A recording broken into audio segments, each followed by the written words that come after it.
అవి ఏంటంటే ప్రయాగ అంటే అలహాబాద్, హరిద్వార్, ఉజ్జయిని మరియు నాసిక్. అందుకే ఈ 4 ప్రదేశాలను అత్యంత పవిత్రంగా భావించి ఈ ప్రదేశాలలో కుంభమేళాను నిర్వహిస్తారు.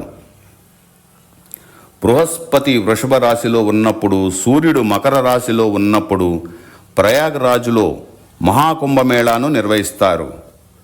ప్రతి 12 సంవత్సరాలకు ఒకసారి జరిగే పూర్ణ కుంభమేళాలో పాల్గొనేందుకు ప్రపంచ నలుమూలల నుంచి కోట్లలో ప్రజలు వస్తూ ఉంటారు.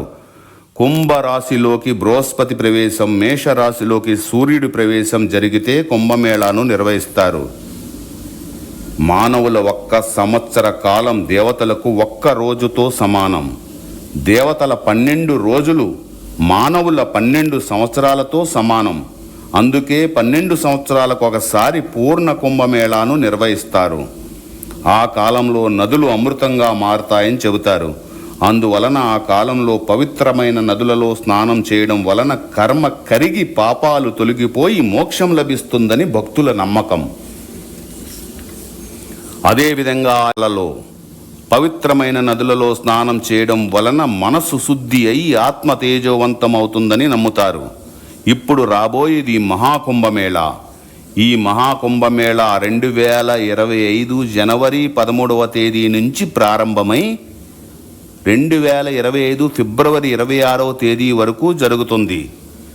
ఈ కుంభమేళా ప్రయాగరాజులోని సంగమం, హరిద్వార్లోని గంగానది, ఉజ్జయినిలోని సిప్రా నదిలో, నాసిక్లోని గోదావరి నదిలోనూ నిర్వహిస్తారు.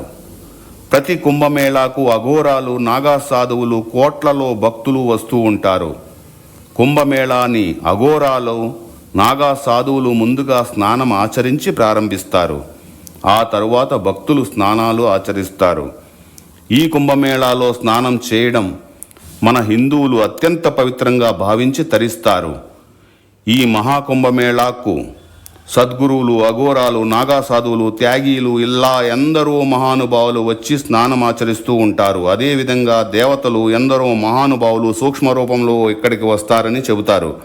అలాగే ప్రతి కుంభమేళాకు శ్రీ మహావతార్ బాబాజీ గారు కూడా సూక్ష్మ రూపంలో ఇక్కడికి వస్తారని చెబుతారు. ఇలా ఈ కుంభమేళాని మన హిందువులందరూ ఎంతో పవిత్రంగా జరుపుకుంటూ ఉంటారు. అదేవిధంగా కుంభమేళా గురించి ఎన్నో వివరాలు మీకు తెలియజేయడం జరిగింది. అలాగే మన ఈ ఛానల్ని అందరూ సబ్స్క్రైబ్ చేసుకోండి, లైక్ చేయండి, కామెంట్ చేయండి. అలాగే ఇంకా మీకు ఏదైనా సరే విషయాలు తెలుసుకోవాలంటే కామెంట్స్ రూపంలో మీరు అడిగితే నేను వాటి మీద